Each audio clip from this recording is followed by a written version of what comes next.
Politico reported that senior FDA officials were warned by a whistleblower last October about food safety concerns about this Abbott nutrition plant in Sturgis, Michigan. And we know now that even a few weeks before that, a routine FDA inspection turned up suspicions of a rare bacteria at the facility. It's not until February 17th that Abbott Nutrition shuts down its plant, issues a recall of product. The shutdown of the Abbott plant in Sturgis, Michigan comes amid already strained supply chains. The FDA and Abbott Nutrition came to an agreement to reopen the offline Abbott plant in Sturgis, Michigan. Abbott says that it can start ramping up production in the next few weeks and have product on shelves in 6 to 8 weeks. But the administration has cautioned that it will take several months for that infant formula to get back on the shelves, especially in rural areas that are isolated. Supply chain issues and shortages there will linger for longer.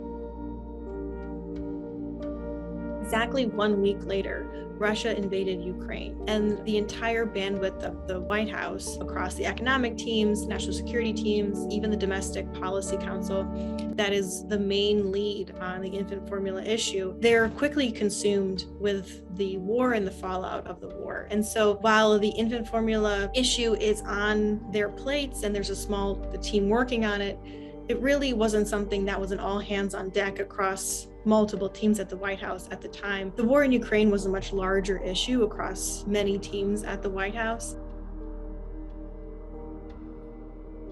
Today, I'm invoking what they call the Defense Production Act to ensure that manufacturers have the necessary ingredients to make safe, healthy infant formula here at home. When asked if his administration should have acted quicker on this issue, the president has defended the administration a couple of times. At one point, he said that they weren't mind readers and that they essentially didn't know that this plant was going to be knocked offline. That's obviously something that we know is not the case. We know the FDA was told about issues at this specific plant back in October. President Biden in recent days has authorized a so-called Operation Fly formula, and that is allowing the Defense Department to work with the Agriculture Department and fly more than 100 pallets of Nestle specialty infant formula from Europe into the United States. That's a huge reversal from the previous policies of the FDA that essentially have only allowed what is infant formula made in the United States to be sold here. A military flight this past weekend landed in Indianapolis carrying 132 pallets of Nestle specialty infant formula. The biggest problem is that the Abbott plant in Michigan controls about a fifth of the formula supply in the United States. The infant formula market in general is highly consolidated. It's controlled by only 4 major players. And so this one plant, this major plant going offline in Michigan, has a huge ripple effect through the country. The Federal Nutrition Program for Low-Income Moms and Babies, known as WIC, grants exclusive contracts on the state level to these large formula companies. About half of the infant formula in the United States is bought through the WIC program. So Abbott Nutrition has dozens of these contracts, and they essentially dominate the state market for infant formula. So even if formula was on the shelves in the early days of these shortages, it might not have been the formula that was covered under WIC benefits. The question of what happened, I think Chairman DeLauro, I think correctly stated the timeframes. The dates are well known.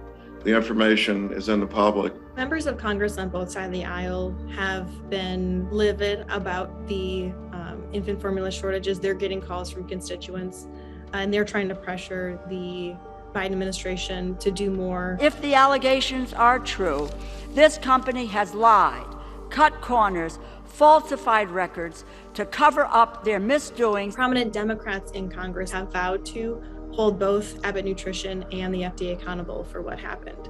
And so far, the House has a couple of different bills attacking this issue. The first is a $28 million emergency supplemental funding package for FDA to essentially restock shelves of infant formula and also bolster food safety. An overwhelming number of House Republicans voted against that legislation, and they basically argued that FDA is part of the problem here, and they didn't want to throw more money at FDA. Democrats have obviously criticized Republicans for voting against the $28 million supplemental package to help FDA restock, in part saying that this is another example of Republicans who don't support abortion, also not backing programs that support young children and mothers across the country. Another piece of legislation that Congress passed overwhelmingly last week, and surprisingly only 9 Republicans on Capitol Hill voted against it, is a bill to allow future flexibilities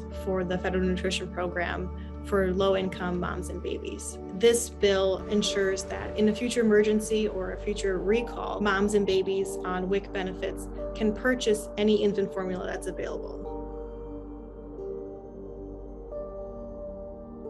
Even if your family isn't impacted directly by the shortages, I think talking to people, they are concerned about the Biden administration's response, the delay. So this is factoring into families' decisions ahead of the midterms. It might not be the defining issue in a race, but it's certainly one of these kitchen table issues that people are weighing as we approach the midterms. Republicans, including Republican leaders on Capitol Hill, have been hammering the Biden administration over the infant formula shortages and what they claim is a delayed response from the administration. Today, House Republicans are here to push for action from the FDA and the Biden administration, who should have had a plan for this shortage months ago.